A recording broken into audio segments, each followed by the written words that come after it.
Friends, இந்த தென்னங்கன்று பார்த்திங்கன்னா அப்பா வச்சுது. ஆக்சுவலி வந்து நான் ஆகஸ்ட் ஃபஸ்ட்லேயே வைக்க சொன்னேன். அப்பா வந்து சரி சின்னதாக இருக்குடா அப்படின்னு சொல்லிட்டு செப்டம்பர் ஃபஸ்ட்லேயே வச்சுட்டாரு.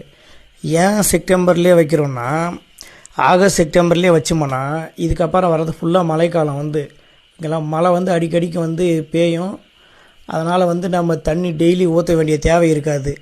மழை பெய்யாத போது மட்டும் தண்ணி ஊற்றினா போதுமானது.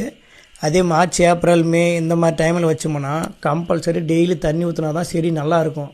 இல்லைன்னா செடி வந்து செத்துரும். இப்போ வச்சோம்னா மழைக்காலம்ல, அதனால் பார்த்திங்களானாக்கா நமக்கு அடிக்கடிக்கு தண்ணி ஊற்றுற தேவை இருக்காது. மழை பெஞ்சுன்னா வச்சுக்கையா, நம்ம 3 நாளைக்கு ஒரு முறை 4 நாளைக்கு ஒரு முறை தண்ணி காமிச்சோம்னா போதுமானது.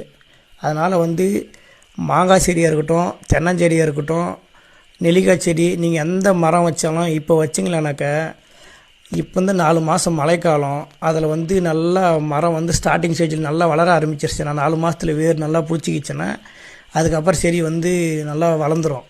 அதுக்கப்புறம் வெயில் காலம் வந்தாலும் நீங்கள் தண்ணி அப்போ போட்டோம்னா வளர்ந்துடும். ஆரம்ப ஸ்டேஜில் வந்து நம்ம தண்ணி ஊற்றி நல்லா வேரை வந்து பிடிக்க வைக்கணும், பச்சை கட்ட வைக்கணும். நல்லா ஆரம்ப கட்டத்தில் வேர் பிடிச்சிக்கிச்சுனாக்கா அதுக்கப்புறம் வந்து நம்ம வெயில் காலத்தில் செடி சீக்கிரம் சாகாது. வெயில் காலத்தில் வச்சோம்னா டெய்லி தண்ணி ஊற்றணும், ரொம்ப கஷ்டம். செடி வைக்கிறவங்க இந்த மாதிரி ஆகஸ்ட்டில் செப்டம்பர்லேயே வைங்க.